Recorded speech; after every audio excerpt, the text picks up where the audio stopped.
One of the most popular themes and genre in anime is adventure.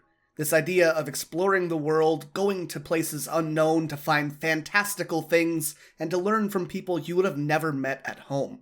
It's the call to do and see something great, and it's something that every person in the world can understand. We might not all be trying to find new lands or travel across the seas, but all of us can empathize with the idea of wanting to try new things, of being curious, or having a dream or goal, or just wanting to share new experiences with those close to you. We've all had this desire, this call to do something great, and that's why adventure stories are often so near and dear to our hearts. And when you think of adventure anime, it's probably easiest to jump to some of the most popular shonen out there.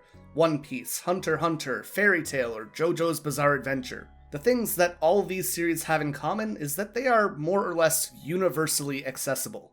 Sure, not everyone will like all of these series, but each of these stories has something that, if given the chance, anyone can get something from. But among all of the adventure series out there, there's been one that just stood out to me as something unique and has always been special ever since I first watched it in 2017, as well as every time I've watched it since. Made in Abyss, despite having one of the cutest art styles in anime, melds the ideas of fear and anxiety with the themes of adventure in a way that many anime don't. Because in many ways, Made in Abyss is an adventure about adventures.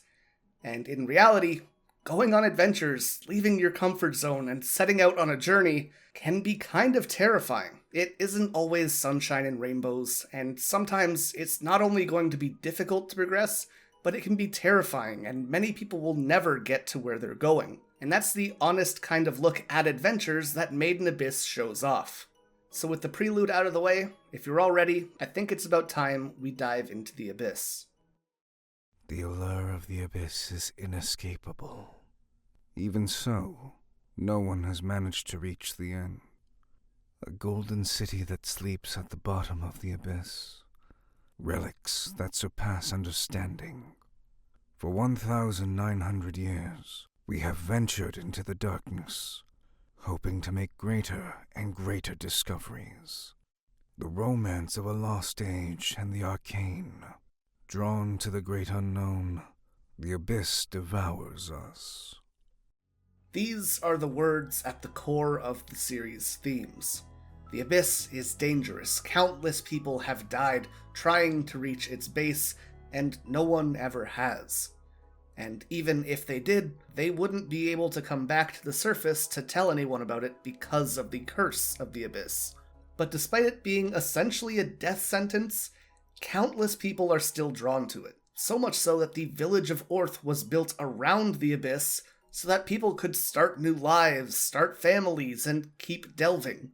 And just as the original explorers had, their children, their grandchildren, and their great-grandchildren would go on to take up and pass down the torch as they continued to journey deeper into the Abyss. It's the innate human desire for adventure, for exploration, and an interest in solving mysteries that draws people in, and that's what it means to hear the call of the Abyss. At the start of the series, Riko, our main character, is given a letter from her mother, asking her to meet her at the bottom of the Abyss. Meaning despite still being a child, she'll have to delve into the Abyss, and even if she manages to survive, she will never be able to come back to her home or her friends.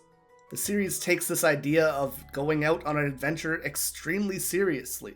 Anyone who commits to actually wanting to go on this journey needs to be able to put their everything into it, because that is a prerequisite for diving into the Abyss.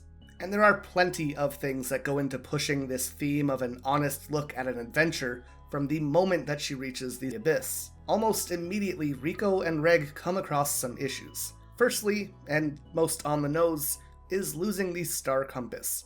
Something that, unlike a normal compass, points directly down towards the bottom of the Abyss. But just like a normal compass, it still acted as a guiding tool, pointing her to the direction that she was supposed to travel. Just as when you start on your own journeys or your own adventures, there's always going to be things that don't go how you'd expect, and the path forward can become difficult to navigate. How many times do we start something new only to feel lost immediately? But not knowing the way isn't really a big problem in comparison to the next issue. The second layer, the layer of temptation, is named so because it tempts you to quit, and this is done through a number of methods. Most iconically, through the Corpse Sweeper.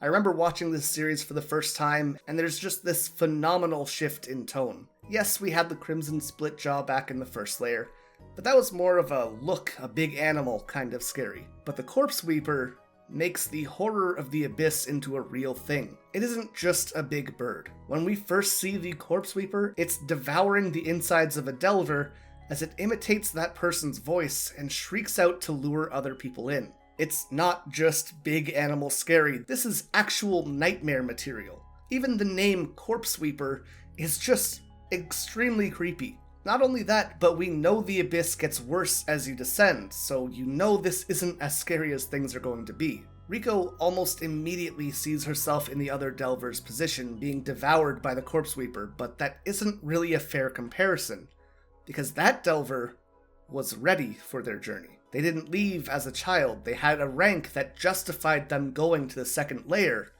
and Riko is none of that. This is seeing someone who is more qualified and more talented than you fail at something easier than what Riko is trying to do. And if that doesn't fill someone with doubt, then I don't know what will. Going out on adventures or trying new things, while often being amazing, can also be terrifying, and it's easy to wonder if you've made the right choice or if you'll ever be able to do what you're trying to do. But once you've made that plunge, it can be just as scary to quit and go home, something which is demonstrated through Maiden Abyss with the Curse of the Abyss. Now, I've mentioned it a few times so far, but the Curse of the Abyss is something that forces ailments onto anyone who would try to ascend from the depths of the abyss. This curse also becomes more severe the deeper down you go. Those who ascend from the first layer would get a headache or nausea. From the second layer, those become much more intense feelings, but you also lose feeling in your limbs.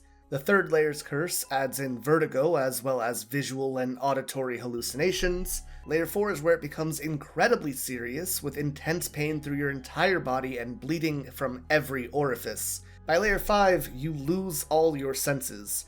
You'll become confused and begin self-harming. Layer 6 is where you lose your humanity, becoming hollow, dying, or gaining the blessing of the abyss. And the final layer's curse that we know about, layer 7, shows the price of turning back being certain death. This is obviously another big deterrent from entering the abyss.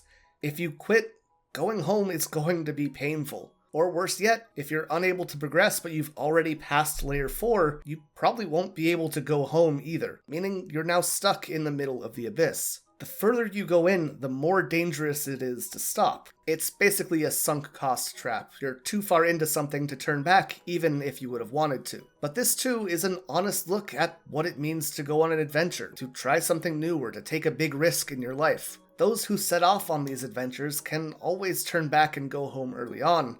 It might be a bit embarrassing at first, but you'll be okay. But the further you venture out, the more painful, and in some cases, it can ruin your life. When you decide to set out on a big adventure or to make some major change in your life, there's a certain point where giving up or changing your mind could be considered losing who you are or who you wanted to be. Failing at a dream is painful, and the closer you are to actually making that dream a reality, the closer you are to the bottom of the abyss. The more of yourself, your resources, and your time that you've put into it, the more painful it would be to fail, the harder it will be to give up what you've gained, and the more going back is going to affect you.